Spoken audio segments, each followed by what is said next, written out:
A celebração pela cúpula dos três poderes da República do Pacto de Estado por um sistema de justiça mais acessível, ágil e efetivo é um fato inusitado. O pacto, firmado pelos presidentes dos três poderes, consiste em acordos de cooperação política para a aprovação de projetos considerados prioritários para a sociedade brasileira. Entre os pilares do acordo estão a proteção dos direitos humanos e o acesso universal à justiça.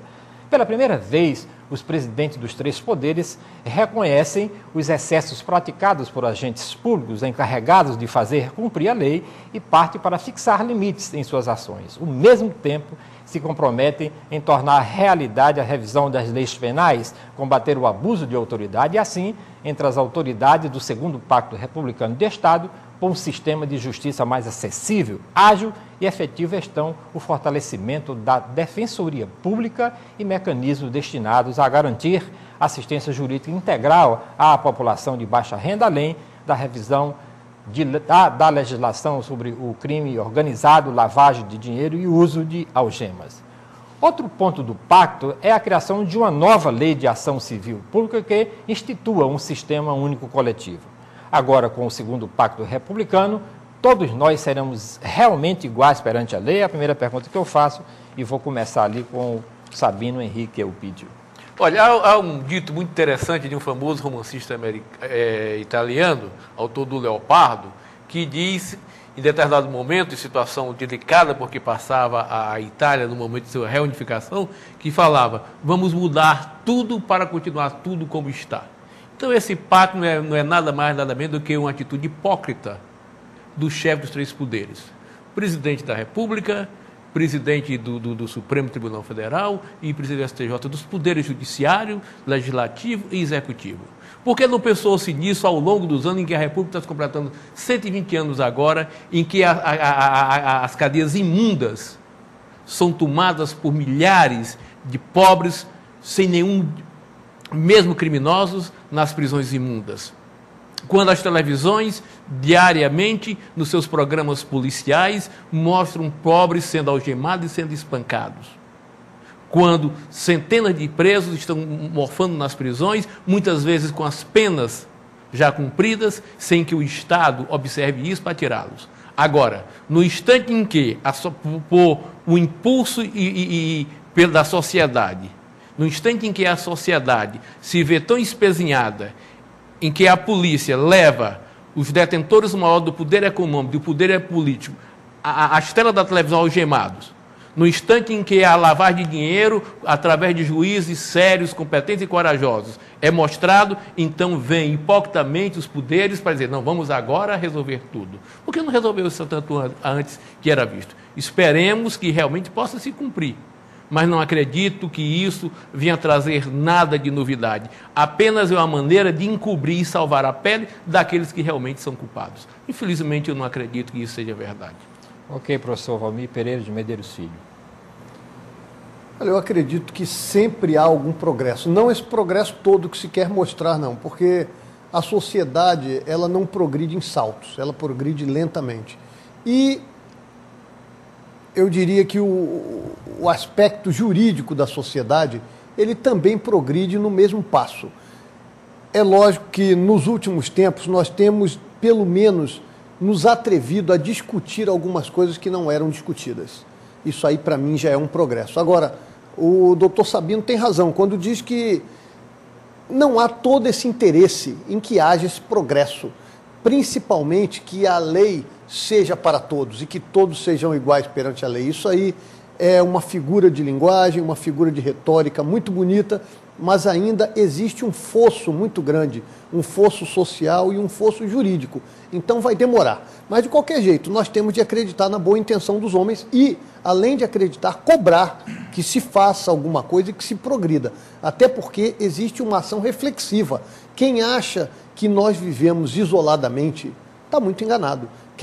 Quem acha que os problemas só acontecem com os outros está tremendamente enganado. Então nós vemos hoje que a violência, que o uso de drogas não está só restrito a quem era desfavorecido, não. Isso aí se voltou, como é o caso que se fala, por exemplo, do meio ambiente. Se achava que não, eu estou isento, porque eu moro em algum lugar razoavelmente protegido, se acontecer alguma coisa eu posso mudar, e se verificou que o mundo todo está sendo atingido. Então, essa lacuna que existe, não na lei em si, mas no cumprimento da lei e na distribuição da lei, na distribuição do direito para todos, está atingindo a todos indistintamente. Não se está fazendo escolha de quem vai ser atingido. E os donos do poder, ou pelo menos quem fala em nome do povo, como dono do poder, que o poder vem do povo, né, estão sentindo que ou fazem alguma coisa ou vão ser engolidos pela enxurrada que está acontecendo no mundo. Ok. Dr. Michel Mascarenhas. Bem, Jonas, professor Valmir, Sabino Henrique, na minha opinião, o problema brasileiro é um problema cultural. Esse pacto está me cheirando mais me faz lembrar aos pacotes econômicos, né? Medidas esdrúxulas, pacotaços, como se fossem cala-boca ou bombom na boca da criança, certo? Como bem disse o Sabino, os problemas brasileiros eles já se desenrolam muitos e muitos anos. A República ela já tem 120 anos e, portanto, nós não podemos achar que um pacto, que um simples acordão vai resolver o problema de uma hora para outra. Eu acredito que o problema, como eu disse, é cultural. Nós não temos aqui a questão de que uma simples decisão vai resolver tudo a toque de caixa, como um passe de mágica. Eu acredito que a coisa ela é mais profunda, como disse o professor Valmir, há um fosso muito grande. Infelizmente, nós temos, ao meu ver, um dos três poderes que ele não poderia estar parado ou quase paralisado, que é o Poder Judiciário. Se ele fosse ágil, se ele fosse realmente competente quando eu digo na verdadeira acepção da palavra, competência por ser efetivo, por ser instrumental, nós não teríamos todos esses problemas que nós temos nos demais poderes e na sociedade, como corrupção, impunidade, inadimplência, onde nós temos um dos poderes da República que deveria ser o fiel da balança, deveria ser o poder que evitaria, caso ele realmente efetivamente funcionasse, ele evitaria todos esses problemas que nós vemos.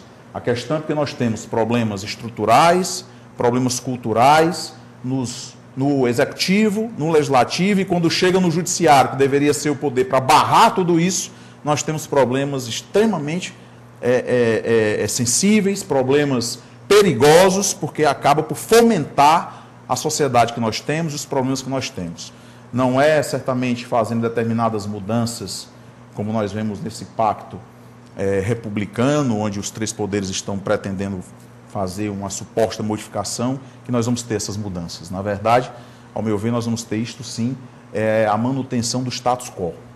Eu não vejo outra coisa, porque infelizmente o nosso problema ele está na raiz. Se não for tratado a raiz, tá certo? Nós não vamos ter a solução do problema.